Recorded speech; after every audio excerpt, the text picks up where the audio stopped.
हाँ, सभी को मेरा नमस्कार। Good morning all of you. And मैं आपके सामने प्रस्तुत हूँ एक और नया टॉपिक लेके, एक और नया कॉन्सेप्ट लेके, जिसका नाम है electric flux and Gauss theorem. ये 12th क्लास का टॉपिक है और ये वीडियो ऑल एकेडमिक्स स्टूडेंट के लिए बहुत ही ज़्यादा इम्पोर्टेंट होने वाला है। ठीक है, यहाँ से क्वेश्चन 100% आता ही आता है। ठीक है, तो आज का वीडियो अच्छे से देखें और यहाँ से अपनी समझ बढ़ाएं electric flux and Gauss theorem को लेकर। इस वीडियो के अंदर एक तो पूरे डेरिवेशंस में कराऊंगा जितने भी हैं, गॉस थ्योरम से एप्लीकेशन से रिलेटेड जितने भी डेरिवेशंस आएंगे वो सारे करेंगे, और न्यूमेरिकल्स भी हम अच्छे से करेंगे यहाँ पर। लेकिन न्यूमेरिकल्स का जो लेवल रहेगा वो एकेडमिक और नीट के बीच का रहेगा, है ना। एकेडमिक लेवल तो रहेगा ही रहेगा, एकेडमिक लेवल तो पूरा कवर हो गई होगा, गारंटी है इस बात की, है ना। एनसीईआरटी के आप कोई भी क्वेश्चन को यहाँ पे लगाने के लिए क्या हो जाओगे, मतलब कैपेबल हो जाओगे, उतनी क्षमता आपके अंदर आ जाएगी कि एनसीईआरटी की आप पीछे की एक्सरसाइज पूरी लगा सकते हो। ठीक है ना, तो आगे चलते हैं हम और वीडियो को स्टार्ट करते हैं। तो देखें बेटा इस वीडियो को, तो वीडियो को स्टार्ट करते हैं। तो सबसे पहले मैं सिखाने जा रहा हूँ एरिया वेक्टर। एरिया वेक्टर क्यों बोला गया? क्योंकि एरिया एक्चुअली में वेक्टर क्वांटिटी है ना। अब उसमें क्या कहानी है उसको जरा समझते हैं। ठीक है ना, तो आप यहाँ पे जो डील करोगे एरिया, 2 टाइप्स के एरिया डील करोगे, एक ओपन एरिया डील करोगे और एक क्लोज्ड एरिया डील करोगे। क्लोज्ड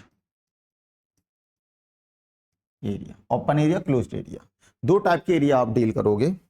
अब मैं ये दिखा देता हूँ कि ओपन एरिया क्या होता है। ओपन एरिया मतलब जैसे एक सरफेस है ना, ये ओपन एरिया में आएगी। एक रेक्टेंगुलर सरफेस है या पैरेललोग्राम सरफेस है ना, तो ये एक कैसा सरफेस है? ओपन सरफेस है ना। अब जैसे मैं एक क्या ले लूं, सर्कल ले लूं, तो ये भी एक ओपन सरफेस है। ठीक है ना, तो ये ओपन सरफेस का मतलब आपको समझ में आ गया होगा। ठीक है, कि ओपन सरफेस का मतलब क्या है, ये ओपन सरफेस है। ठीक है, क्लोज्ड एरिया कैसे? जैसे मैं सिलेंडर ले लूं, एक सिलेंडर आएगा आपके जीवन में, ये क्लोज सरफेस है। ठीक है, और एक स्फीयर ले लूं,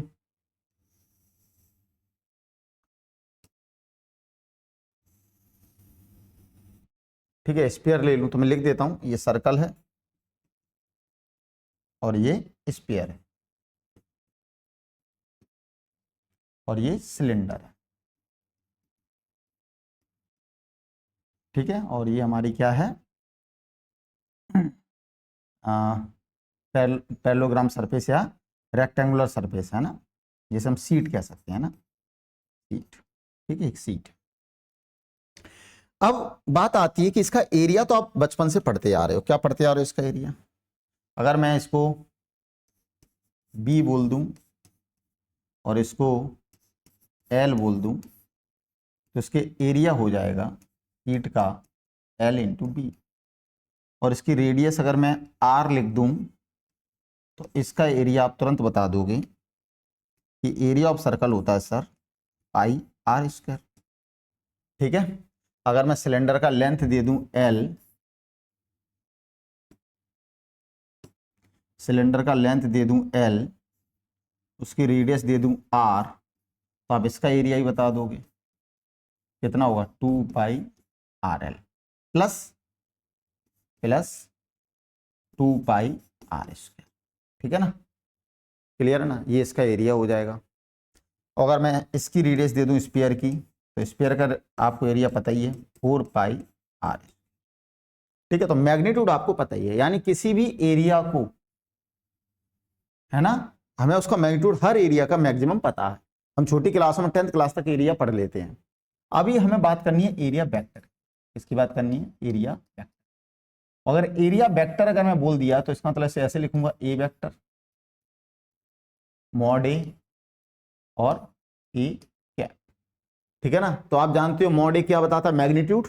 ये क्या बताता है? मैग्नीट्यूड। तो मैग्नीट्यूड आपको सबके पता है, ये मैग्नीट्यूड है। ठीक है, इसी को कोई बंदा ऐसे भी लिख सकता था ए कैप।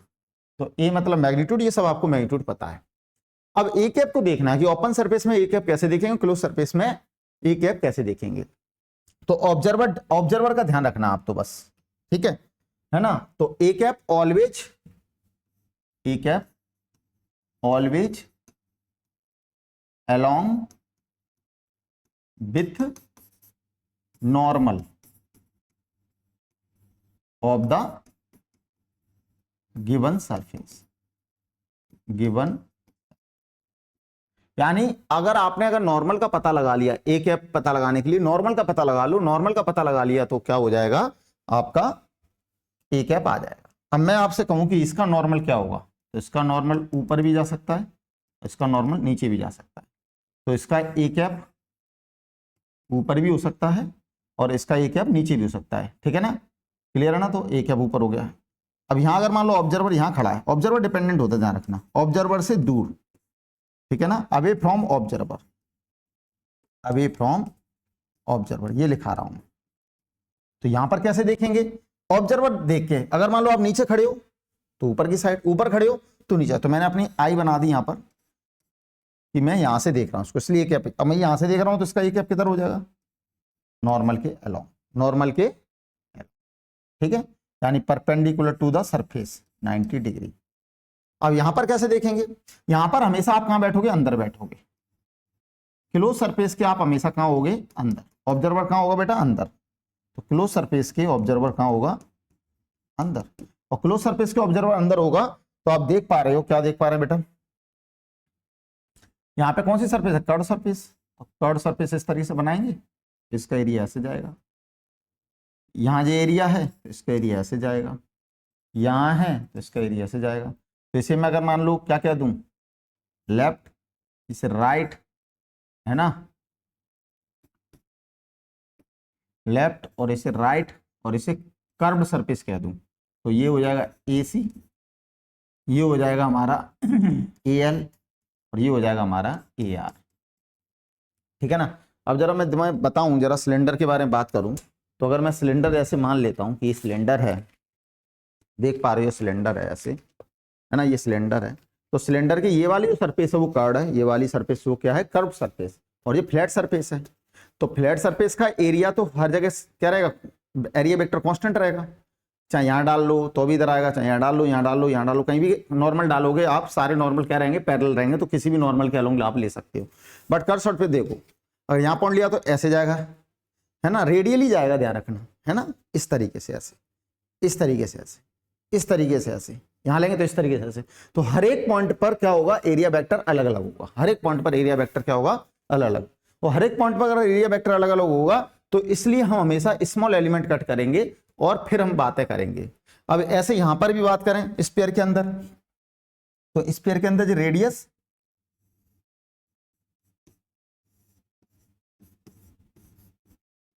कैप, ये मैंने डीए लिया इसलिए।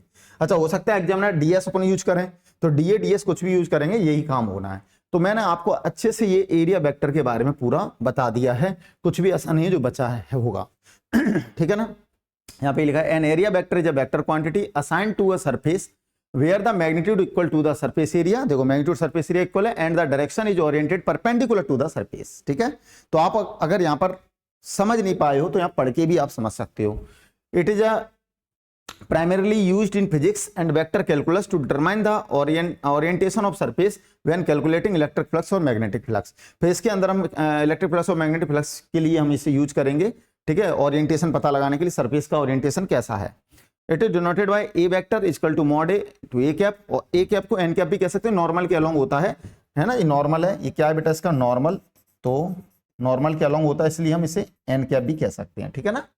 तो वो मैंने वहां पे लिख दिया आपके लिए। For close surface direction of area vector always outward and for an open surface there are two possibility perpendicular direction but a consistent convention is chosen for calculation. आपको जो कन्वेंट लगे उसको आप चूज करें किसके लिए, कैलकुलेशन के लिए। जैसे मेरे को लग रहा है कन्वेंट इधर एरिया देना तो मैं इधर खड़ा हो जाऊंगा, इधर एरिया देना तो अपने आप से आप, तो मैंने ऑब्जर्वर डिपेंडेंट बोला कि ऑब्जर्वर डिपेंडेंट है ना, ऑब्जर्वर पर डिपेंड करेगा कि आपको कहां करना है। लेकिन यहां पर हमेशा क्या रहेगा, आउटवर्ड। क्लोज में हमेशा क्या रहेगा, आउटवर्ड, इनवर्ड नहीं रहेगा। क्लोज में क्या रहेगा, आउटवर्ड। तो क्लोज में हमेशा क्या मानोगे आप, आउटवर्ड मानोगे, ठीक है। तो उम्मीद करता हूं कि पहली स्लाइड आपको अच्छे से समझ आ गई होगी बेटा। आगे बढ़ते हैं डेफिनेशन ऑफ फ्लक्स के बारे में, फ्लक्स को समझने की कोशिश करते हैं। पहले मैं समझा दूं, फिर उसके बाद अपन बात करेंगे, इसमें दोबारा आऊंगा मैं, ठीक है। तो पहले मैं आपको फ्लक्स समझा दूं अच्छे से।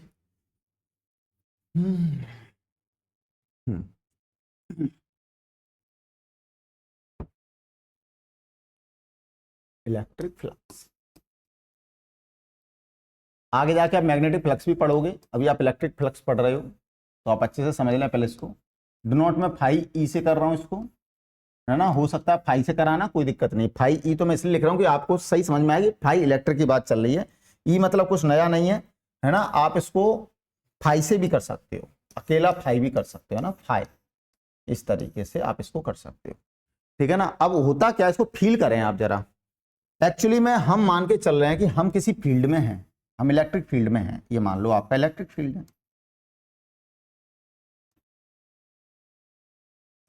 ये आपका क्या है बेटा, इलेक्ट्रिक फील्ड, ठीक है। और इसको डेंस कर देता हूं मैं, ठीक है, और डेंस कर देता हूं, ठीक है, और डेंस कर देता हूं, ये हमारा इलेक्ट्रिक फील्ड है, ठीक है बेटा, ये इलेक्ट्रिक फील्ड है, क्लियर। अब मैं आपसे कहूं कि किसी इलेक्ट्रिक फील्ड के अंदर मैंने दो सरफेस रखी, मान लो, ध्यान से समझना बेटा, इसी इलेक्ट्रिक फील्ड के अंदर, है ना। एक सरफेस मैंने ऐसे रखी, सरफेस 1, और दूसरी सरफेस मैंने बेटा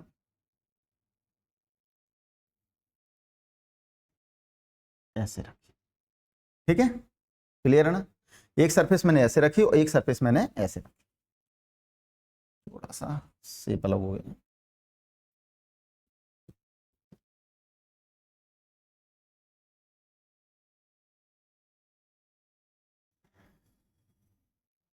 इस तरीके से, ठीक है ना। एक मिनट, मैं जो चाह रहा हूं वो नहीं हो पा रहा है समझाने के लिए आपको।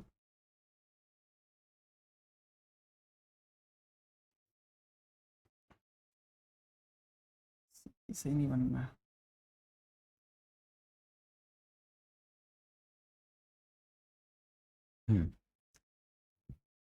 है ना। एक सरफेस मैंने ऐसे ली और इसी सरफेस को मैं टेढ़ा करूंगा ऐसे, तो कुछ ऐसे हो जाएगी,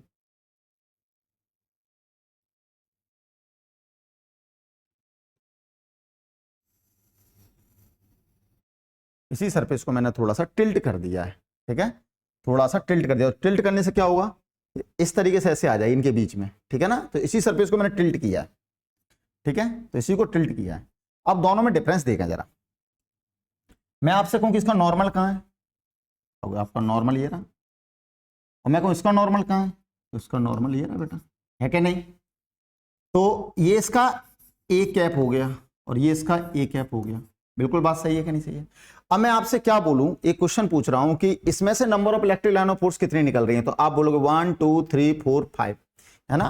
तो आप बोलोगे कि number of electric line of force, electric line of force is 5। और मैं इसमें से बोलूं आपसे, यहां बताइए, तो यहां आप बोलोगे number of electric line of force,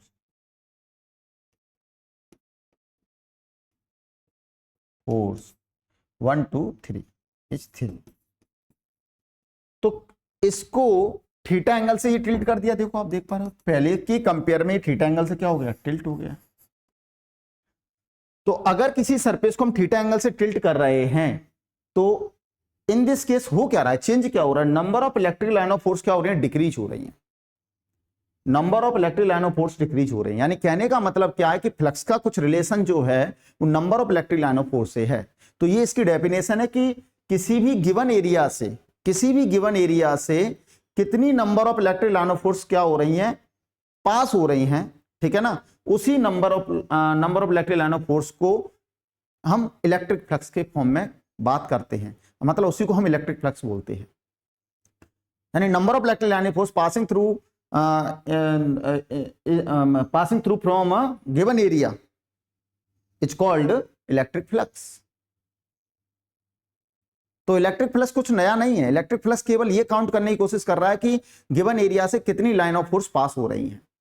अब उसे हम बार बार काउंट तो करेंगे नहीं, तो उसको कैलकुलेट करना पड़ेगा। तो कैलकुलेशन के लिए ये फिजिकल फीलिंग है, इसका इलेक्ट्रिक प्लस का फिजिकल फीलिंग है। और प्लस का हमेशा ये फीलिंग रहेगा कि कोई भी हम बात कर रहे हैं, किसी फ्लो की बात कर रहा हूं, क्योंकि फ्लो किसी एरिया से अगर निकल रहा है तो कितना अमाउंट में वो फ्लो उस एरिया से पास हो रहा है, वो फ्लो का क्या कहलाएगा, फ्लक्स। समझ में आ रहा है कि नहीं आ रहा है? तो हम एक्चुअली फिजिकल फीलिंग आपको समझ में आ गई होगी। तो एंगल से टिल्ट होने से क्या हो रहा है, एंगल टिल्ट होने से number of electric line of force क्या हो रही है, डिक्रीज हो रही है।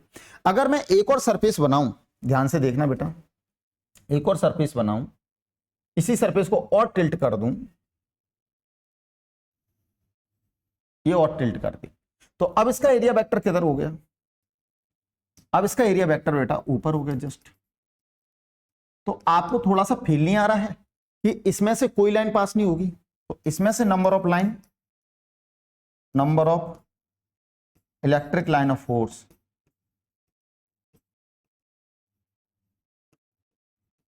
अरे पासिंग थ्रू है ना, number of electric line of force passing through है ना, पासिंग थ्रू एरिया, तो यहां भी लिख लो पासिंग थ्रू एरिया। फीलिंग समझो बेटा है ना, कि मैं इसको समझा रहा हूं, पासिंग थ्रू एरिया इज 0। यानी कहने का क्या सेंस है, कहने का सेंस ये है कि इससे जब पास होने वाला फ्लक्स 0 होगा, यानी यहां फ्लक्स का आंसर 0 होगा। तो फ्लक्स की फीलिंग आ गई समझ में। अब ये मैथ से क्या होना चाहिए, कनेक्ट होना चाहिए, यानी जो फीलिंग है वो मैथ भी इस चीज को प्रूव करे। तो उसके लिए हम क्या करेंगे, इस ए के दो कंपोनेंट लेंगे, इस ए के दो कंपोनेंट लीजिए आप, एक कंपोनेंट उधर जाएगा ए कॉस थीटा, और एक कंपोनेंट कहां जाएगा, इसके परपेंडिकुलर ए साइन थीटा। यानी इस एरिया वेक्टर के मैंने दो कंपोनेंट लिए, एक लिया ए कॉस थीटा ऐसे वाला, और एक लिया ए साइन थीटा ऐसे वाला। तो ए साइन थीटा वाला कंपोनेंट ये रहा एक तरह से, और ए कॉस थीटा वाला कंपोनेंट ये रहा। तो ए कॉस थीटा वाले कंपोनेंट से क्या होगा, पूरा पास होगा, है ना, number of electric line of force. Clear है ना? तो अगर मैं ई का मल्टीप्लाई कर दूं, तो ई किसको रिप्रेजेंट कर रहा है, इलेक्ट्रिक लाइन ऑफ फोर्स को। ए कॉस थीटा क्या रिप्रेजेंट कर रहा है, डेंसिटी को, कि कितना पास हो रहा है। तो अगर ई में ए कॉस थीटा का मल्टीप्लाई हो जाएगा तो क्या हो जाएगा, number of electric line of force आएगी। तो इलेक्ट्रिक फ्लक्स का फॉर्मूला क्या बनेगा, तो इलेक्ट्रिक फ्लक्स एक्चुअली में बनेगा आई ई, ई और ई में मल्टीप्लाई कर दिया ए कॉस थीटा का। कोई बंदा इसको ऐसे भी लिख सकता था, या ई को भी तो ले जा सकते हो आप, मतलब इसी को सीधा इसके परपेंडिकुलर ले जाओ तो भी यही आंसर आएगा। तो ऐसा भी कर सकता था कोई बंदा, ई कॉस थीटा इंटू ए। तो दो तरीके का काम है, या तो ई को ले जाओ या फिर ए को ई के अलोंग ले आओ, है ना, कहने का मतलब ये है। ठीक है, तो या तो ए को ई के अलोंग ले आओ या ई को ए के अलोंग ले जाओ, एक ही बात है। ठीक है, अब आप जानती हो कि इसको अगर मैं इस तरीके से लिखूंगा तो आप ये ए कॉस थीटा क्या एक्चुअली में, projection,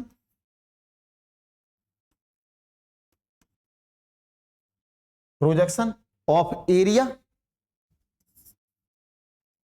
area vector along, along किसके अलोंग, है ना, electric field, electric field vector. इस तरीके से फीलिंग है इसकी।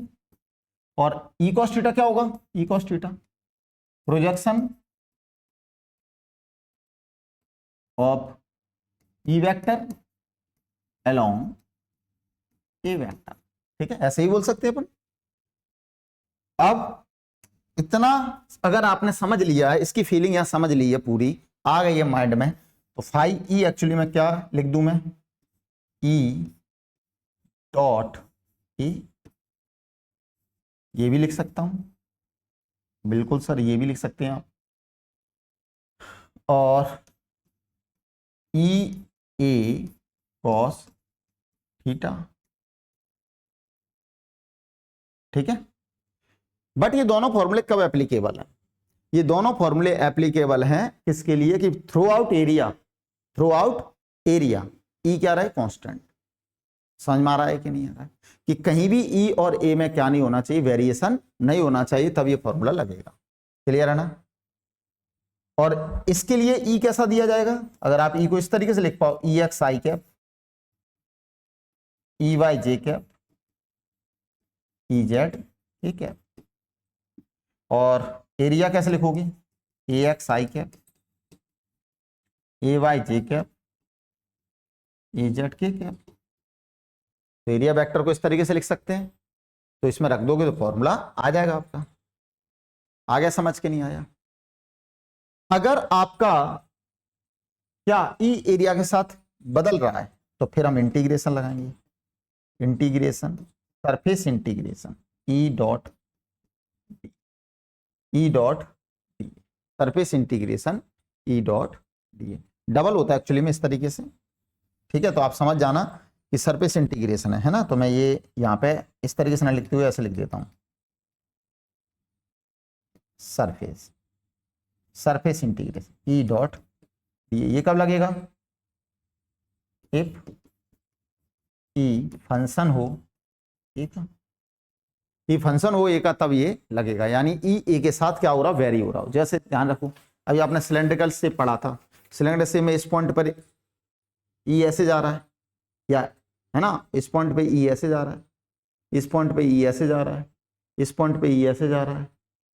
तो हर एक पॉइंट पे ई क्या हो रहा है, ई का डायरेक्शन क्या हो रहा है, चेंज हो रहा है। तब हम इस वाले फॉर्मूले का यूज करेंगे। आ गया समझ के नहीं आया?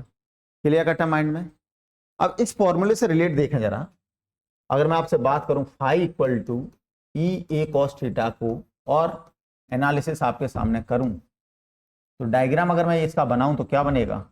ये मान लो कोई सरफेस है, लेट सरफेस, इसका डायरेक्शन ए वेक्टर ऐसे है, और ये हमारा ई है, इसका डायरेक्शन ऐसे है। ये दोनों के बीच का एंगल थीटा है, ये दोनों के बीच का एंगल थीटा, ठीक है? अब यहां से कितने केस पॉसिबल हैं? यहां से कितने केस पॉसिबल हैं? Theta equal to 0 degree, theta equal to 0 degree होगा तो आप देख पा रहे हो यही डायग्राम ऐसा हो जाएगा, ई और ए भी इधर ही जाएगा, तो फाई कितना हो जाएगा, ई इंटू ए, कितना हो जाएगा, ई इंटू ए। क्लियर है ना? और ये आप जानते हो ये मैक्सिमम फ्लक्स होगा, ये कैसा फ्लक्स होगा, मैक्सिमम, ठीक है? और ये पॉजिटिव फ्लक्स है, तो ये पॉजिटिव होगा। तो पॉजिटिव कब तक होगा मैं यही बता दूं, है ना? ये थीटा जो है वो 0 डिग्री से स्टार्ट हो और 90 से कम, इतने केस में ये क्या होगा, पॉजिटिव फ्लक्स, पॉजिटिव फ्लक्स। तो कोई पॉजिटिव फ्लक्स की बात कर रहे हो तो कब तक चलेगा, 0 से लेके 90 तक पॉजिटिव फ्लक्स होगा, ठीक है ना? क्लियर कट है माइंड में? तो 0 से लेके 90 तक पॉजिटिव फ्लक्स होगा। ऑब्जर्वर कहाँ खड़ा है आपको पता है? ऑब्जर्वर ये खड़ा हुआ है। ये कैसे पता लगा ऑब्जर्वर ये खड़ा हुआ है? क्योंकि एरिया मैंने अपने से दूर लिया, ठीक है? थीटा इक्वल टू 90 डिग्री की बात करें तो थीटा इक्वल टू 90 डिग्री के केस में ये कुछ ऐसा हो जाएगा, एरिया वेक्टर ऐसे जाएगा और ई ऐसे जा रहा है, ऑब्जर्वर ये खड़ा है। तो ऑब्जर्वर को क्या देखने को मिलेगा कि भैया कोई भी फ्लक्स पास ही नहीं हो रहा है, तो फाई क्या हो जाएगा, 0 हो जाएगा। तो इसका नाम पड़ गया 0 फ्लक्स। क्या नाम पड़ गया, 0 फ्लक्स। और इसका एक ही केस है 90 डिग्री, तो इसलिए मैं ये वाली कंडीशन नहीं बना रहा हूं, ठीक है ना? अगला देखो, अगला क्या हो जाएगा। अब मान लो कि एक मिनट,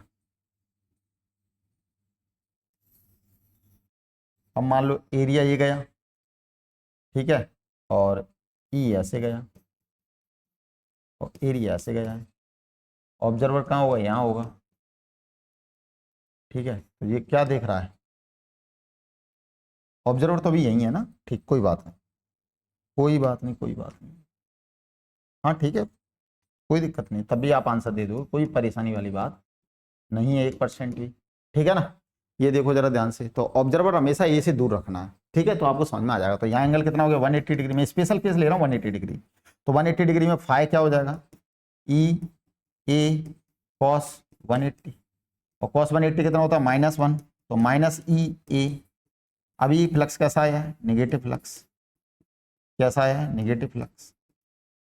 तो नेगेटिव फ्लक्स आया है तो इसकी कंडीशन क्या होगी नेगेटिव फ्लक्स की, 90 से बड़ा और 180 से छोटा, तो आपको नेगेटिव फ्लक्स मिलेगा। कैसा फ्लक्स मिलेगा, नेगेटिव। अब जरा ध्यान से फील करो, इस बंदे को जब पॉजिटिव फ्लक्स लग रहा है तो ये जो फ्लक्स है ई, इलेक्ट्रिक लाइन ऑफ फोर्स है, उससे दूर जा रही है, यानी ऐसा नहीं लग रहा बाहर जा रही है, आउटवर्ड।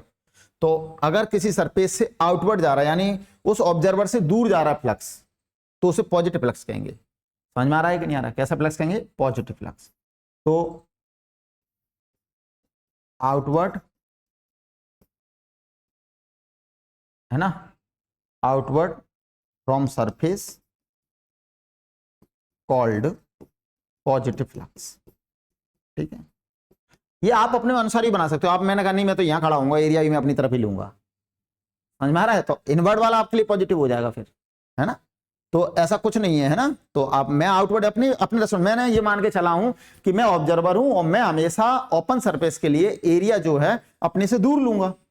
ठीक है ना? इसलिए, और मेरा मैच भी कर रहा है, इसलिए देखो आंसर भी पॉजिटिव आ रहा है, इसलिए मैं इस तरीके से काम लेके चल रहा हूं। ठीक है ना? तो इसको, इसके लिए क्या हो रहा है, अंदर आ रहा है, उसकी तरफ आ रहा है ना? तो कहने का मतलब मेरा ये है कि ऑब्जर्वर से दूर जाए, है ना? ऐसे लिख देते हैं, आउटवर्ड की जगह ऐसे लिख देते हैं, है ना? If electric line of force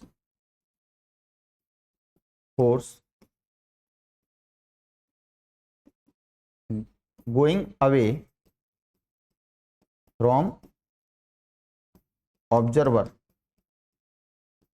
is called positive flux, है ना? और if, है ना, इलेक्ट्रिक लाइन ऑफ फोर्स है ना, कमिंग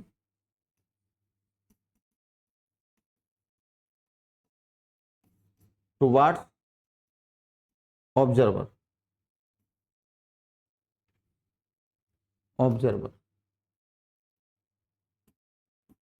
है ना, towards observer is called negative flux.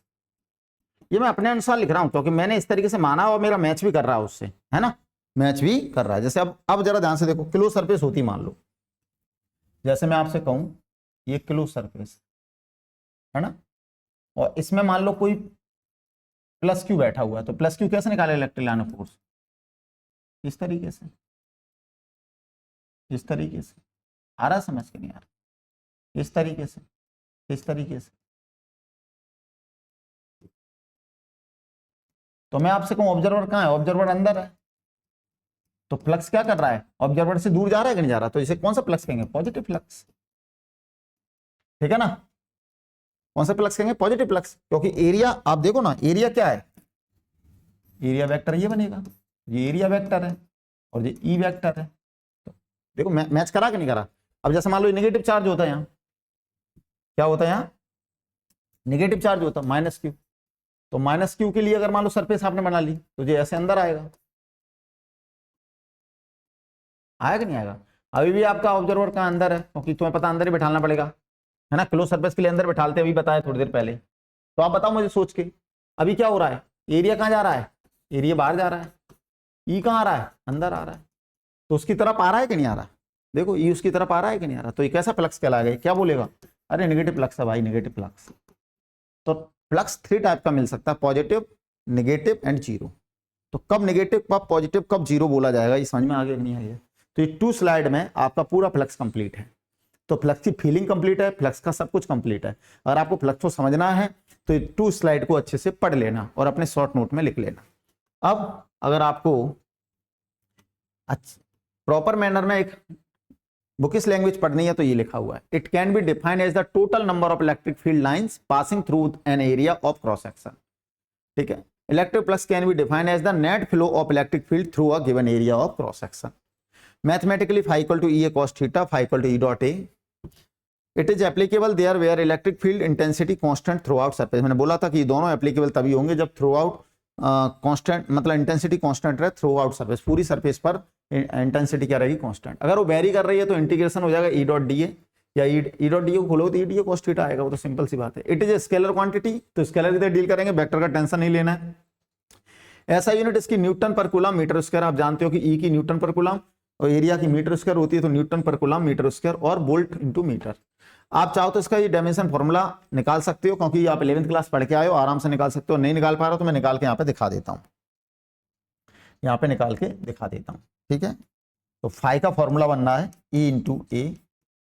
अब आप सोच रहे हो कॉस थीटा क्यों नहीं लिया, जरूरत नहीं है, क्योंकि वो कैसा है, डायमेंशन लेस है, ठीक है। ई आप जानते हो क्या होता है, ठीक है, कल हमने पढ़ा है E equal to F upon q into A, ठीक है। अब एफ का फॉर्मूला आप सब अच्छे से जानते हो, तो इसलिए मैं लिखना चालू करता हूं। एफ का डायमेंशन फॉर्मूला, क्यू का डायमेंशन फॉर्मूला और एरिया का डायमेंशन फॉर्मूला। तो आप फोर्स का आप जानते हो एम एल टी माइनस 2, सबको याद है। एरिया का एल स्क्वायर है ना, क्यू का 80, क्यू का 80, बस अब कैलकुलेट कर लेते हैं। एम कहीं है क्या, नहीं है, एम कहीं नहीं है, तो एम अकेला आएगा। एल क्यूब हो जाएगा, नीचे एल है नहीं तो एल क्यूब आ जाएगा। टी माइनस 2 हो जाए, टी को ऊपर जाएगा तो टी माइनस 3 हो जाएगा, और ए ऊपर जाएगा तो ए माइनस 1 हो जाएगा। तो देख रहे हो वही निकल के आया है। तो डायमेंशन फॉर्मूला आपको निकालना आना चाहिए, कि कभी कभी एग्जाम में पूछ लिया जाता है, ठीक है। तो डायमेंशन फॉर्मूला मैंने यहाँ पे निकालना सिखाया है आपको, ठीक है। वैसे तो आपको आता है, निकालने की जरूरत मुझे सिखाने की जरूरत है नहीं है, नहीं आता है तो देख लेना आप यहाँ पर, है ना। तो आपने 2 कॉन्सेप्ट क्लियर कर लिए, एक एरिया वेक्टर का और बेटा एक इलेक्ट्रिक फ्लक्स का, ठीक है। आगे बढ़ते हैं।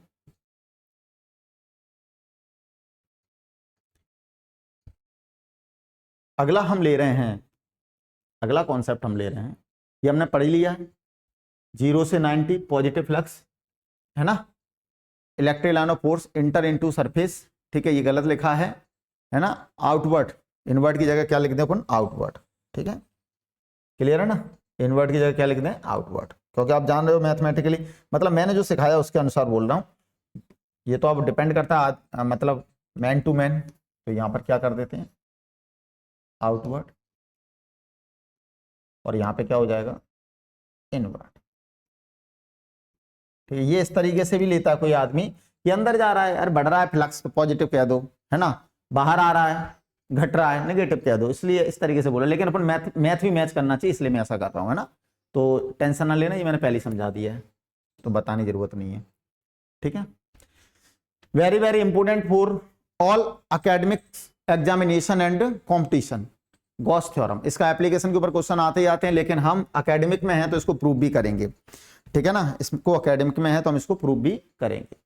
तो स्टेटमेंट ऑफ गॉस लॉ, ठीक है। तो आज ये थ्योरम है, तो इसको प्रूव करने के लिए हम कोई एग्जांपल लेंगे और इससे प्रूव कर लेंगे, ठीक है। और ने तो किसी हर सरफेस के लिए बताया होगा, तो अपन क्या करेंगे, कोई भी एक सरफेस ले लेंगे जो अपने लिए काम की होगी, उसके हिसाब से प्रूव करेंगे। तो पढ़ते हैं पहले, तो स्टेटमेंट को अच्छे से याद करना।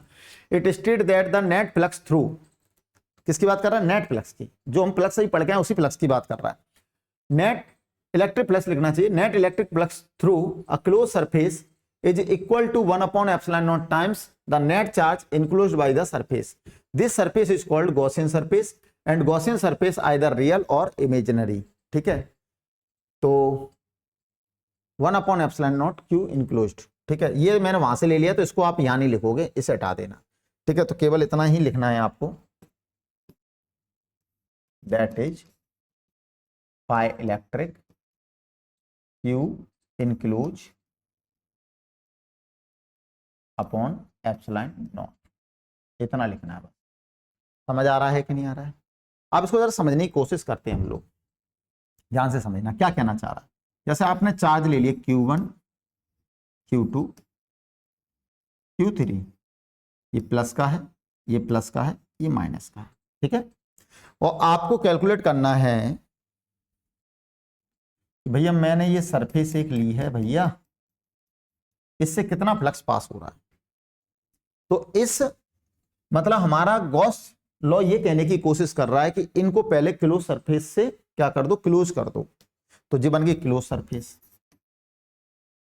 और बताया गया क्लोज सरफेस रियल भी हो सकती है और इमेजिनरी भी हो सकती है। तो क्लोज सरफेस, इसी क्लोज सरफेस को नाम दे रहा है वो गॉसियन सरफेस, गॉसियन सरफेस नाम दे रहा है। ठीक है भैया, गॉसियन सरफेस नाम दे रहा है, इसी क्लोज सरफेस को क्या नाम दे रहा है, गॉसियन सरफेस। और इससे पास होने वाला फ्लक्स, अब तुम्हें पता है फ्लक्स कैसे जाएगा, Q1 बाहर निकालेगा, Q2 भी बाहर निकालेगा और Q3 अंदर लाएगा। तो फाई टोटल क्यू इनक्लोज, तो Q1 plus Q2 minus Q3 upon epsilon not के इक्वल होगा। सिंपल है। तो ऐसा क्वेश्चन भी आएगा जिसमें आपको चार्ज दे देगा, सिस्टम दे देगा और उसका फ्लक्स निकालने के लिए बोलेगा, ठीक है ना। तो ऐसा भी क्वेश्चन आपके लिए आएगा ही आएगा।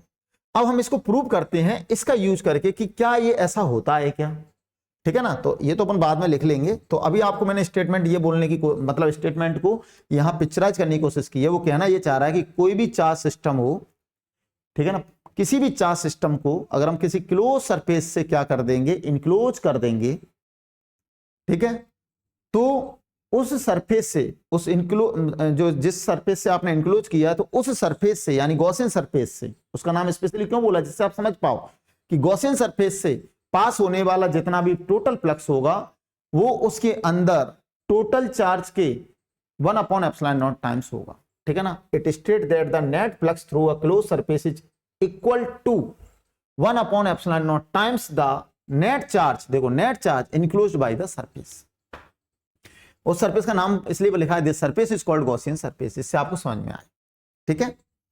तो ये तो अभी आपको बिल्कुल मिल जाएगा, है ना, क्वेश्चन मिल जाए, क्वेश्चन में अपन देख लेंगे, ये फीलिंग हमने ले ली है। अब मेरे को इसको प्रूव करना है।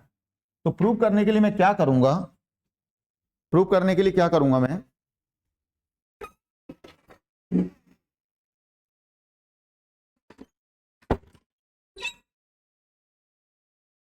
इसको प्रूव करने के लिए क्या करूंगा मैं, एक चार्ज ले लेता हूं, ठीक है भैया, पॉइंट चार्ज, और उसे ओ पॉइंट पर इस तरीके से रख देता हूं।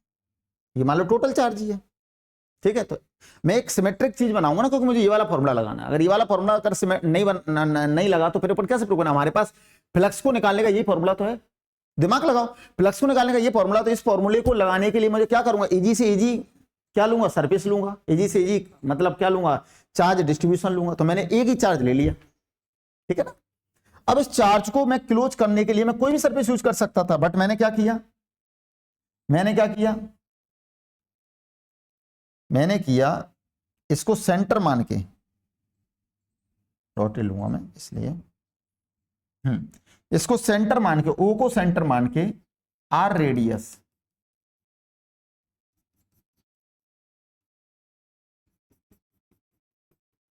आर रेडियस से इनक्लोज कर दिया, आर रेडियस का स्पेयर ले लिया, है ना। ये मैंने क्या ले लिया, स्पेरिकल सरफेस, स्पेरिकल, है ना, गॉसियन सरफेस,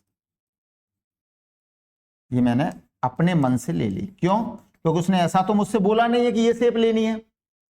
क्या गॉस ने मुझसे स्टेटमेंट में ये बोला है क्या इस शेप की मतलब गॉसियन सरफेस होगी, ऐसा तो बोला नहीं। उसने तो बस ये बोला क्लोज्ड होनी चाहिए, तो क्लोज्ड ले ली। स्पेरिकल क्यों लिखी, सर्कल ना समझ जाओ आप, ठीक है।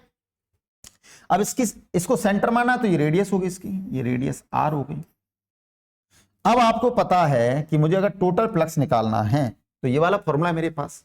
इस फॉर्मूले में आप क्या देख पा रहे हो, अगर मैं यहां पर एक एलिमेंट लेता हूं, छोटा सा एलिमेंट, तो इस एलिमेंट का जो डायरेक्शन होगा किसके अलोंग होगा, एरिया के अलोंग, डी ए वेक्टर।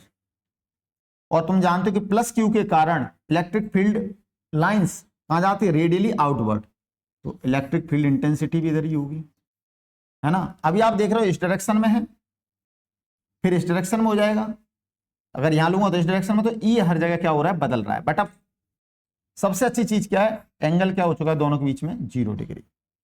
तो हम आते हैं, है ना,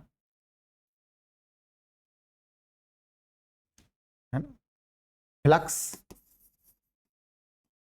passing through, electric flux passing through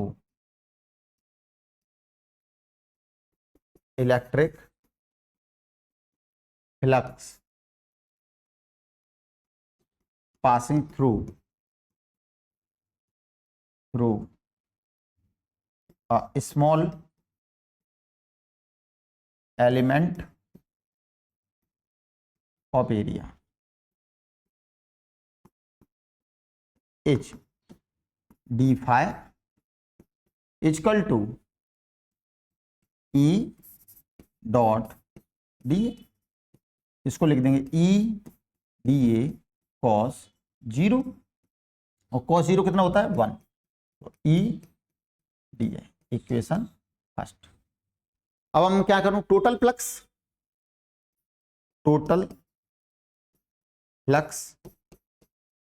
passing through Gaussian surface,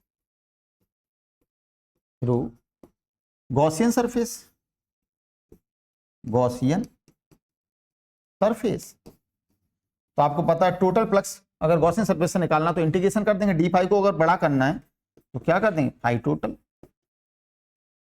D phi का इंटीग्रेशन। आप देख रहे हो उसी फॉर्मूले पहुंच गया मैं, है ना, सरफेस इंटीग्रेशन है, ठीक है, कैसा इंटीग्रेशन है, सरफेस, तो यही मैंने यहां लिखा हुआ है, तो डी फाई, इसको बार बार लगाने की जरूरत नहीं, भूल सकते हो इसलिए टेंशन नहीं लेना, ई डी ए। अब आप देखो यहाँ पे क्या ई मैग्नीट्यूड, ई क्या है मैग्नीट्यूड, वो आप जानते हो किसी पॉइंट चार्ज के कारण उससे आर डिस्टेंस पर ई का फॉर्मूला होता है के क्यू बाई आर स्क्वायर, तो ई का मैग्नीट्यूड थ्रू आउट एरिया क्या है, कांस्टेंट है, इसलिए इसका स्क्वायर एरिया, अगर मैं उल्टी सीधी शेप लेता तो ई हर पॉइंट पे क्या होता है, ई का मैग्नीट्यूड भी हर पॉइंट पे क्या होता, अलग होता। यानी यहां पर क्या हो रहा है, यहां पर मैं एक नोट पॉइंट लिखूं, आपको एक नोट पॉइंट लिखूं हियर, है ना, मैग्नीट्यूड ऑफ हियर, अगर नोट पॉइंट लिखना है तो थोड़ा सा पहले दूसरा ले, here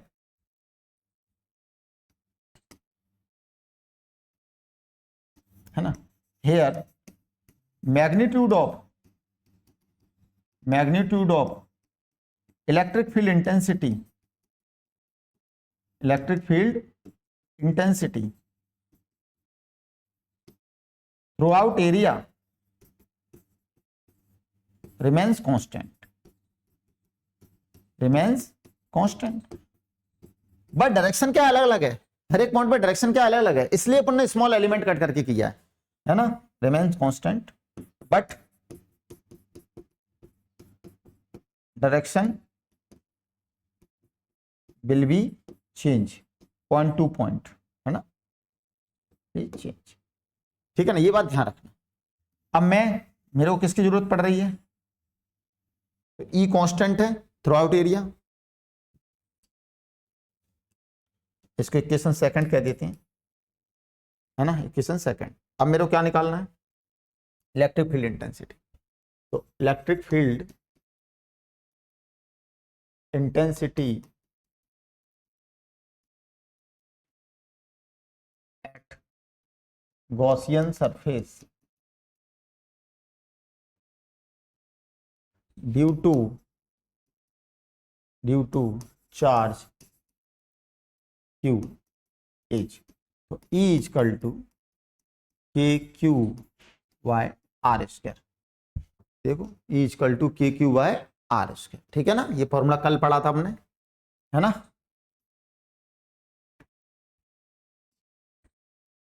clear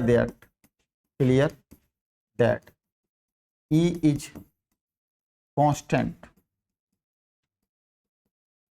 through out Gaussian surface, throughout Gaussian surface. Therefore,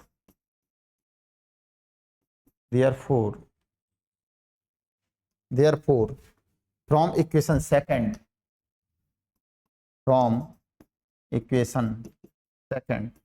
phi total ई बार आ जाएगा इंटीग्रेशन से, आपको पता है कि हम कांस्टेंट का इंटीग्रेशन करते हैं तो ई क्या आ जाएगा, बाहर आ जाएगा, है ना। ये थर्ड क्या दो, तो फ्रॉम थर्ड, है ना, तो फाइव टोटल के क्यू वाई आर स्क्वायर, और डीए का इंटीग्रेशन क्या हो जाएगा, 4 पाई आर स्क्वायर, तो आर स्क्वायर से आर स्क्वायर कट गया, है ना, तो मैं यहां लिख देता हूं DA total surface area, total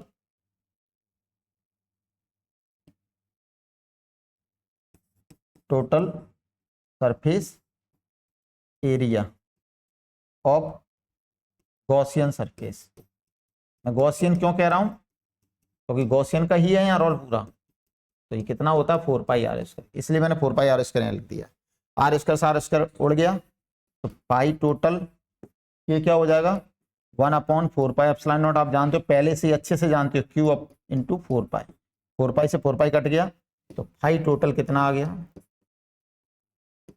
Q/ε0, Q/ε0। आ गया समझ के नहीं आया, Q/ε0, ठीक है ना। तो देखो प्रूव कर दिया हमने। तो इसको रिप्रेजेंट करने के तमाम तरीके हो सकते हैं, आप इसको पहले लिख सकते हो, उसको बाद में कर सकते हो, ऐसा कुछ भी नहीं है, बट आपको ये समझ में आना चाहिए कि हमने ऐसा ऐसा क्यों किया। तो गॉसियन सरफेस यहाँ पे हम जब चूज करेंगे तो इस तरीके से करेंगे कि E और DA के बीच का एंगल या तो 0, 90, 180, तीन एंगल में से कोई ऐसा एंगल होना चाहिए जिससे हमारे लिए प्रॉब्लम इजी हो जाए। दूसरा, E थ्रू आउट सरफेस क्या रहे, कांस्टेंट रहे, ये बात ध्यान रखना, E थ्रू आउट सरफेस क्या रहे, कांस्टेंट रहे, ये हम मान के चलेंगे। अच्छा, ये जो आपने किया है ये प्रूफ, आपने देखा यहां पे क्या था, एयर, अगर यहां पे मीडियम होता तो भी गॉसियन सरफेस लग जाती कि नहीं लग जाती, बिल्कुल लग जाती। तब फिर क्या होता, मीडियम होता तो आप भी जानते हो यहाँ पे ε0 इंटू εr आ जाता या स्मॉल k आ जाता, ε0 εr आ जाता तो फिर ε0 εr यहाँ आ जाता, और उस ε0 εr को आप क्या लिख सकते थे, एप्सिलॉन लिख सकते थे, ठीक है ना। तो अगर कोई कहे आपसे गॉसियन सरफेस फॉर मीडियम क्या हो जाएगी, गॉस थ्योरम, है ना, गॉस थ्योरम फॉर मीडियम, तो गॉस थ्योरम फॉर मीडियम क्या हो जाएगी, फाई टोटल क्यू इन, नीचे आ जाएगा ε0 εr, ऐसे लिख सकते हैं, या क्यू इन एप्सिलॉन, बिल्कुल सही। आ गया समझ के नहीं आया, इस तरीके से लिख सकते हैं आप, क्लियर। तो ये ध्यान रखना मीडियम के लिए भी एप्लीकेबल है। अगर कोई कह दे कि वाटर में हमने चार्ज को डाल दिया है, तो वाटर में चार्ज को डाल दिया तो वाटर का यहाँ पे क्या आ जाएगा, आप जानते हो, इसी को हम क्या लिख सकते हैं, या मैंने सब किसमें पढ़ा दिया, कूलम्स लॉ में अच्छे से पढ़ा दिया, स्मॉल k डाइलेक्ट्रिक कांस्टेंट लिख सकते हैं, epsilon r is called dielectric constant, है ना। तो ये जो है वो मीडियम के लिए गॉस थ्योरम है, किसी मीडियम के लिए गॉस थ्योरम लग सकती है, क्लियर। और ये किसके लिए है ना, किसके लिए, वैक्यूम, किसके लिए, वैक्यूम के लिए, क्लियर है ना, W आएगा, ये मैं हमेशा बोलता हूं, C नहीं आएगा, ऐसा नहीं लग रहा है, ठीक है ना, देख लेना आप इसको, C के E है, ठीक है। ये मेरे माइंड से हमेशा निकल जाती है, इसकी स्पेलिंग कंफ्यूजन में ही रहता है हम तो भाई, है ना, W आएगा, बिल्कुल सही है, ठीक है। तो सही हो गया। तो ये वैक्यूम के लिए फॉर वैक्यूम और एयर, फॉर वैक्यूम और एयर। तो आप क्या देख पा रहे हो बेटा कि हमें 12th क्लास के लिए क्या करना है, 12th क्लास के लिए ये स्टेटमेंट याद करना है और ये पूरा प्रूफ इसका अच्छे से याद करना है। अब देखो, हो सकता है कि कुछ थोड़ा सा आदमी डायरेक्ट ई वाला यूज कर ले, यहाँ सीधा E.TA, तो आपका स्टेप बच जाएगा। लेकिन मैंने क्या किया, पहले d5 कैलकुलेट कर लिया है, ठीक है। जैसे प्रोसेस होती है किसी भी एलिमेंट को सॉल्व करने की, वो बताई है। तो पहले स्मॉल एलिमेंट के लिए कैलकुलेट करते हैं, स्मॉल एलिमेंट के लिए जब कैलकुलेट हो जाता है तो हम क्या करते हैं, पूरे के लिए करते हैं, तो उसका इंटीग्रेशन कर देते हैं दोनों तरफ, ठीक है ना। जब उसका इंटीग्रेशन कर दिया हमने, तो हमने देखा कि यार ये ई है, उसे बाहर लाया जाए कि अंदर ही रखा जाए, क्योंकि आप जानते हैं इंटीग्रेशन का रूल है, ई हमें यहाँ पुट करना पड़ेगा अभी थोड़ी देर पहले, ठीक है। तो अभी हम उसके लिए चेक करने के लिए हम पहले ई निकालना पड़ेगा, सिंपल सी बात है, वो तो हिंट देता अपने आप हर स्टेप। तो ई निकालने के लिए हम क्या करेंगे, हमने देखा यार इस पॉइंट पर हमें ई चाहिए, मान लो ये पॉइंट को हम नाम पी दे दें, इस पॉइंट को पी नाम दे दें, पी। तो अभी आप गॉस सरफेस भूल जाइए, एक ये पॉइंट चार्ज है, पॉइंट चार्ज से कितने डिस्टेंस पर, आर डिस्टेंस पर, क्योंकि डिस्टेंस कितनी होगी यहां से लेके यहां तक, आर रेडियस, तो आर डिस्टेंस पर एक पॉइंट पी है। तो सर किसी पॉइंट चार्ज से आर डिस्टेंस से एक पॉइंट पी पर मैं ई कल निकालना सीख चुका हूं पिछली वीडियो में, ई इक्वल टू k/r² होता है सर। तो यही तो मैंने लिखा है बेटा, electric field intensity at Gaussian surface due to charge q equal to k/r²। अब इससे क्लियर क्या हो रहा है, क्लियर ही हो रहा है, q बदलेगा नहीं, r रेडियस है तो ये भी चेंज नहीं होगी, तो qr कांस्टेंट हो, clear that E is constant through out Gaussian surface, है ना, थ्रू आउट गॉसियन सरफेस, यहाँ पे थ्रू आउट कर लेना है ना, through out Gaussian surface. Therefore, from equation second, तो सेकंड इक्वेशन ई बाहर आ जाएगा, आप जानते हो इंटीग्रेशन का रूल होता है ई कांस्टेंट से बाहर आता है। और डीए क्या होता है, डीए होता है total surface area of Gaussian surface. आप खुद दिमाग लगाइए, फुटबॉल है, फुटबॉल में क्या होते हैं, पेंटागन हेक्सागन बने रहते हैं, तो ये मान लो डीए है, ऐसे डीओ को सारे पेंटागन्स को जोड़ दोगे तो फुटबॉल की सरफेस बन जाएगी, नहीं बन जाएगी बेटा। तो इसी तरीके से उसको मैथ में रिप्रेजेंट करने के लिए क्या करते हैं, इंटीग्रेशन या सिग्मा, सिग्मा और इंटीग्रेशन का एक ही मतलब क्या कहते हैं मीनिंग है, एडिशन। तो DA DA DA DA DA D मैंने ऐसे ऐड करूंगा तो फुटबॉल की सरफेस बन जाएगी, नहीं बन जाएगी? तो एक तरह से ये जो क्यू बैठा है फुटबॉल के अंदर बैठा है, तो फुटबॉल की सरफेस मतलब गॉसियन सरफेस बन गई। तो उसका एरिया हम जानते हैं स्फीयर का क्या होता है, curve surface area 4 pi are square होता है, 10th क्लास से जानते हैं। तो इसकी जगह 4 पाई आर स्क्वायर, ई की जगह के क्यू, और के का वैल्यू आप जानते हो एयर के लिए 1/4 पाई एप्सिलॉन नॉट, अगर मीडियम होता तो 1/4 पाई एप्सिलॉन आर, जो कि मैंने लिखा हुआ है। ठीक है, तो आप जानते हो ये वाली सारी चीजें, 4 पाई से 4 पाई कट गया, इसलिए पिछली की क्लास अच्छे से याद करके आए, क्यू बाय एप्सिलॉन नॉट, ये प्रूफ हो गया। ठीक है ना, ये गॉस थ्योरम प्रूफ हो गई, तो यहां तक छोड़ के आ जाना। ठीक है, एक्स्ट्रा ज्ञान मत देना जब तक नहीं पूछा जाए, मैंने आपको एक्स्ट्रा ज्ञान बताया है, एक्स्ट्रा ज्ञान उसे मत देना, उसे उतना ही देना जितना वो पूछ रहा है। ठीक है ना, क्लियर? तो ये आपको गॉस थ्योरम प्रूफ हो गई। ठीक है, some important points about Gauss theorem, ये अच्छे से याद रखना, इसमें 1 मार्क्स के क्वेश्चन यहां से अटैक होंगे आपके लिए। ठीक है,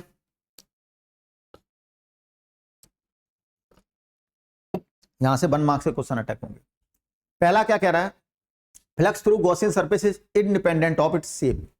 मतलब अगर मैं आपसे कहूं, पहला पॉइंट समझाने की कोशिश कर रहा हूं बेटा, Q1 माइनस Q2 और प्लस Q3, इस तरीके से, और आपने इसको कौन सी शेप से,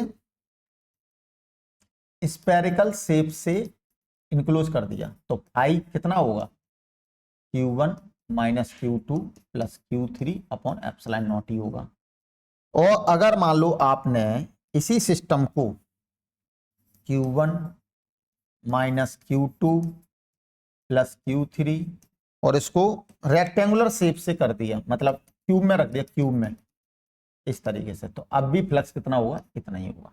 तो फ्लक्स पे शेप का कोई लेना देना नहीं है, तो गॉसियन सरफेस की शेप से फ्लक्स का कोई लेना देना। अगला क्या लिख रहा है, flux through Gaussian surface depend only on total charge present inside Gaussian surface. Total charge कितना प्रेजेंट है उस पर, इनसाइड। अच्छा, कोई बोले यार आउटसाइड होता तो देखो कोई सरफेस है ना क्लोज, और आउटसाइड अगर कोई चार्ज है मान लो, तो क्या होता है आउटसाइड के लिए, फ्लक्स गया और फ्लक्स निकला, अंदर भी जाएगा तो निकलेगा भी, तो फ्लक्स जितना अंदर जाएगा उतना ही बाहर निकलेगा, तो इसके कारण निकलने वाला इस सरफेस से फ्लक्स जीरो हो जाएगा, नेट फ्लक्स। क्योंकि यहां पर आप क्या ले लोगे, मान लो अंदर गया तो आप नेगेटिव ले लोगे, यहां बाहर आया तो पॉजिटिव ले लोगे, तो जितनी लाइंस अंदर गई उतनी लाइंस बाहर आई, तो इसके कारण टोटल फ्लक्स फाई टोटल क्या हो जाएगा, जीरो हो जाएगा। इसलिए बाहर वाले को नहीं लेते हैं। लेकिन ऐसा मत सोचना कि बाहर वाले के लिए गॉसियन सरफेस नहीं गॉस थ्योरम नहीं लगती है, बट उसके कारण क्या हो जाता है, जीरो। इसलिए हम बाहर के लिए बातें नहीं करेंगे, तो इस बात का ध्यान रखना। तो flux through Gaussian surface depend only the total charge present inside Gaussian surface, inside Gaussian surface. Flux through Gaussian surface is independent of position of charge inside Gaussian surface. देखो पोजीशन का मतलब क्या है कि Q1 को उठा के यहां रख दो, Q2 को उठा के माइनस Q2 को उठा के यहां रख दो, Q3 को उठा के यहां रख दो, तो इनका ओरिएंटेशन इनके अंदर कुछ भी हो, लीनियर हो, रेक्टेंगुलर हो, या एक ही जगह रखा हो, उससे फ्लक्स को कोई लेना देना नहीं है। तो कैसे भी रखें उससे कोई लेना देना नहीं है। ठीक है ना, ये कहना चाह रहा है। Electric field intensity at the Gaussian surface is due to all the charge present inside as well as outside the Gaussian surface, but total flux passing through Gaussian surface by outside charge will be zero. जो मैं अभी बोला है वही चीज को सिखाया गया। तो कोई पूछेगा electric field intensity at the Gaussian surface is due to all the charges present inside as well as outside, बिल्कुल सही बात है। The Gaussian surface but total area total flux passing through Gaussian surface by outside charge will be zero. इसलिए उन्हें क्या नहीं किया जाता, फ्लक्स में काउंट नहीं किया जाएगा, फ्लक्स क्या हो जाएगा, जीरो हो जाएगा। आ गया समझ? आगे बढ़ते हैं। ये वही पॉइंट है जो मैंने अभी तुम्हें थोड़ी देर पहले समझाया था। ठीक है, in a close surface incoming flux is taken negative और outgoing flux is taken positive because n cap is taken positive in outward direction. ये मैंने अभी उसमें सुधार कर दिया, यहां भी आपको वही लिखा है, सही लिखा है, परफेक्ट लिखा है। Gaussian surface phi zero does not imply E zero at every point of the surface but E equal to zero at every point implies phi zero. ये बात क्या है, ध्यान समझना। 6 पॉइंट क्या कहना चाह रहा है, 6 पॉइंट ये कहना चाह रहा है कि अगर फाई जीरो है कहीं क्या है, फाई जीरो है। तो इसका कतई मतलब ये नहीं है कि ई जीरो होगा ही होगा, ठीक है ना, है ना। फाई जीरो है तो इसका कतई मतलब ये नहीं है कि ई जीरो होगा वहां पर, बट ई जीरो है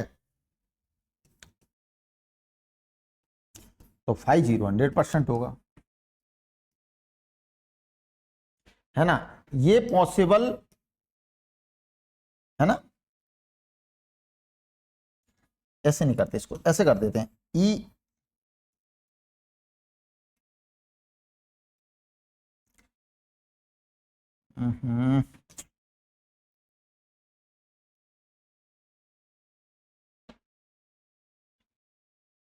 if phi zero E zero और not, but E zero phi only zero. कोई बता सकता है इसका एक एग्जांपल, कोई भी।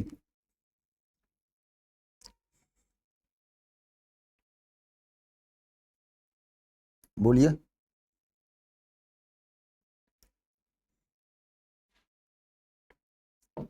बताइए भाइयों। देखो, अगर मैं यहां पर प्लस क्यू और यहां पर माइनस क्यू और इस पॉइंट पे बात करूं पी पर, तो इस पॉइंट से पास होने वाला फ्लक्स क्या होगा, जीरो। अगर मैं इस सिस्टम की बात करूं, तो यहां से फाई टोटल निकालोगे तो क्या आएगा, plus Q minus Q upon epsilon not zero. But मैं इंटेंसिटी की बात करूं तो इंटेंसिटी किस पर डिपेंड करेगी, ये R1 डिस्टेंस पर है, R2 डिस्टेंस पर है। तो इसके कारण इंटेंसिटी E1 ऐसे जाएगी, इसके कारण इंटेंसिटी E2 ऐसे जाएगी। तो क्या ई नेट जीरो आएगा, बट फ्लक्स जीरो है, ई नेट जीरो नहीं है। तो आप ये नहीं बोल सकते कि फ्लक्स जीरो है तो ई भी जीरो होगा, हो भी सकता है और नहीं भी, ठीक है ना। अगर मैं इसके अंदर डाइपोल रख रहा हूं, ये डाइपोल ही तो है, ये क्या है, ये डाइपोल। तो डाइपोल के कारण फ्लक्स तो जीरो है, but electric field intensity zero नहीं होगी उस पॉइंट पर। तो ये बात सत्य है। लेकिन ई जीरो है, इसका क्या मतलब, ई जीरो है, इसका मतलब ई जीरो है तो इसका मतलब वहां पर क्या है, इलेक्ट्रिक फील्ड इंटेंसिटी ही नहीं है, तो फ्लक्स आएगा ही नहीं। क्लियर है ना। जब चार्ज ही नहीं, इसका मतलब ये हो गया, और जब चार्ज नहीं तो फ्लक्स 100% क्या होगा, जीरो होगा।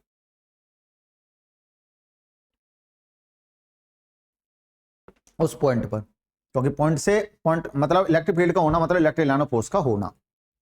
प्लस का मतलब ये नहीं है कि इलेक्ट्रिक लाइन ऑफ फोर्स का होना, प्लस का मतलब है total electric line of force कितनी निकल रही है, ठीक है ना, ये मतलब है। तो ये बात समझ में आ गई होगी आपको अच्छे से।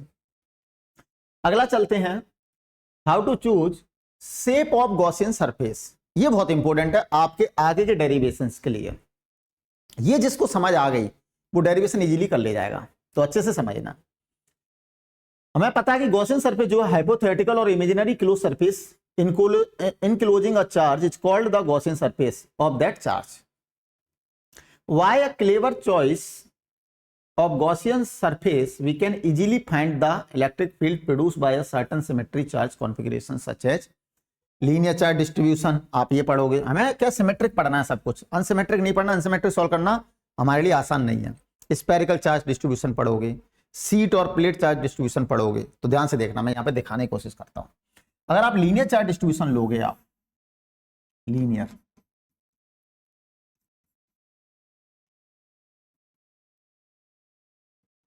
इनफाइनाइटली वाला है अपने पे, है ना। तो आप जरा दिमाग से देखिए, इसको जब इंक्लोज करना होगा, हमें इसे इंक्लोज करना होगा तो क्या बनाएंगे, सिलेंडर बनाएंगे। तो जब भी लीनियर को हमें क्या करना होगा, इंक्लोज, तो यहां पे हम क्या बनाएंगे, इस तरीके से सिलेंडर बनाएंगे। तो ये सिलेंड्रिकल गॉसियन सरफेस हो गई।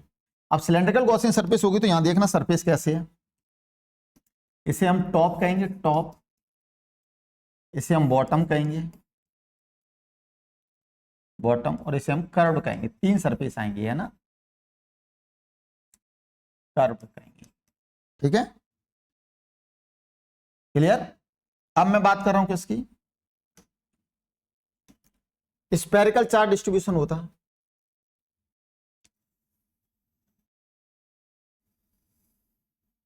ये स्फेरिकल चार्ज डिस्ट्रीब्यूशन होता है ऐसे। तो स्फीयर को इंक्लोज करने के लिए क्या बनाने, कंसेंट्रिक स्फीयर, इसी के ऊपर का स्फीयर बना देंगे। तो इसको इंक्लोज करने के लिए एक स्फीयर बनेगा, और ये तुम्हें पता है ओनली एक ही सरफेस रख रहा है, कर्व्ड सरफेस, कर्व्ड सरफेस। ठीक है डियर। अब कौन सा सीट आएगी आपकी जिंदगी में, सीट, ये भी इनफाइनाइट प्लेन सीट होगी आपके लिए।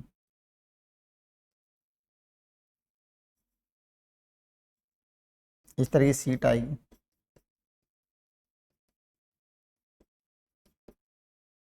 तो ये सीट अगर आ गई है आपकी, तो इसको इनफाइनाइट है तो हम इसका छोटा सा हिस्सा ले लेंगे, क्योंकि छोटा सा हिस्सा इसलिए ले रहे हैं, एक्चुअली में अभी मैं इसको जब पढ़ाऊंगा तो आपको समझ में आएगा कि हम इसके बिल्कुल क्लोज पे निकालते हैं।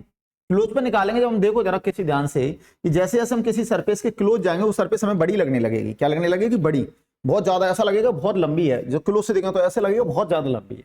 तो इस तरीके से हम उसे इनफाइनाइट मान रहे हैं। ऐसा नहीं होता कि इनफाइनाइट प्लेन शीट की नाम की कोई चीज है, नहीं, हम ऐसी सिचुएशन लाते हैं कि वो हमें फील हो कि वो इनफाइनाइटली लॉन्ग है। ठीक है ना। तो इसको भी हम क्या करेंगे, सिलेंड्रिकल सरफेस बनाएंगे इस तरीके से। इसको पहले इसलिए बता रहा हूं कि अभी मैं करने वाला हूं सब इस तरीके से सिलेंड्रिकल सरफेस बनाएंगे। ठीक है, ये देखो ये आ गया चार्ज, ये चार्ज इतना सा इंक्लूड हो गया इसके अंदर। तो यहां पे देखो, इसको लेफ्ट बोलूंगा, इसको राइट बोलूंगा, और ये कर्व्ड रहेगी, कर्व्ड रहेगी। ठीक है, एनी डाउट डियर, क्लियर। अब थोड़ा सा और यहां पर समझने की कोशिश करें आप, क्या समझने की कोशिश करें, यहां पे समझने की कोशिश करें। ये जो है, ये जो लाइन है ऐसे, इस पे चार्ज है। अब ये लाइन से हमारी जो इलेक्ट्रिक लाइन ऑफ फोर्स निकलेंगे, कैसे निकलेंगे, ऐसे ऐसे ऐसे ऐसे, रेडियली आउटवर्ड, ऐसे ऐसे ऐसे निकलेंगे, सब जगह से ऐसे, सब जगह से ऐसे। आगे समझ। तो उसी को मैं यहां बनाने की कोशिश कर रहा हूं, ऐसे ऐसे ऐसे। आगे डी समझ, इस तरह निकलेंगे। यहां पर कैसे निकलेंगे, रेडियली, ऐसे ऐसे। ठीक बेटा,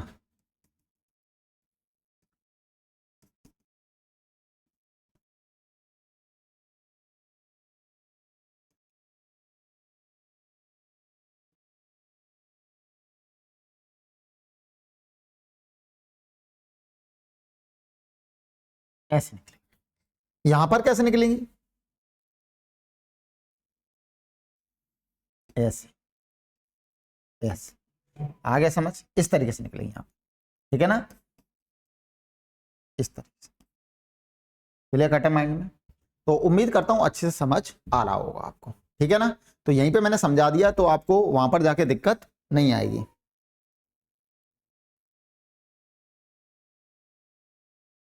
आ गया कि नहीं आया बताइए।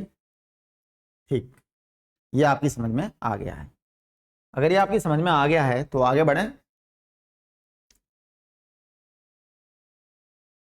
Application of Gauss theorem. अब देखो यहां से स्टार्ट हो रहा है एप्लीकेशन ऑफ गॉस थ्योरम। तो इसको अच्छे से देखें, यहां पर आएगा ही आएगा, यहां से चीजें क्वेश्चन आएगा बोर्ड में 100%। तो अच्छे से देखें। तो सबसे पहले हम ले रहे हैं uniformly infinitely long wire, uniformly charge long wire लेंगे। उसके बाद आ रहा है हमारा second, conducting solid hollow sphere, और प्रूफ ऑफ कूलम लॉ। अच्छा ये थोड़ा वीडियो लंबा हो जाएगा फिर, तो ऐसा करते हैं इसका एक और पार्ट बनाएंगे, पार्ट 2। तो क्वेश्चन भी रहेंगे, क्वेश्चन का तो खैर अलग बनेगा। एप्लीकेशन ऑफ गॉस थ्योरम का पार्ट 2 बना रहे हैं ना, इसको यहीं स्टॉप करेंगे, यहां से अलग बनाएंगे। ठीक है, क्लियर। तो thank you so much watching this video. और अगर वीडियो अच्छा लगे तो उसे लाइक करें, शेयर करें, और चैनल को सब्सक्राइब करें, और अपने दोस्तों को जरूर बताएं कि भाई जिस तरीके से हम कोचिंग में पढ़ते हैं उसी तरीके से एक क्लास ऑनलाइन चल रही है, उसको भले ही आप कोचिंग में पढ़ो लेकिन बेटा शाम को जरा देखो तो आपको बिल्कुल डिफरेंट लगेगा एकेडमिक लेवल पर 100%, क्योंकि एकेडमिक के वीडियो इसलिए एकेडमिक लेवल पर डिफरेंट लगेगा। जब कोई कंपटीशन का वीडियो मैं जहाँ पे बनाऊंगा सीडी डालूंगा तो कंपटीशन के लिए आपको डिफरेंट लगेगा, गारंटी दे रहा हूँ डिफरेंट लगेगा 100% sure. Thank you so much बेटा, टेक केयर।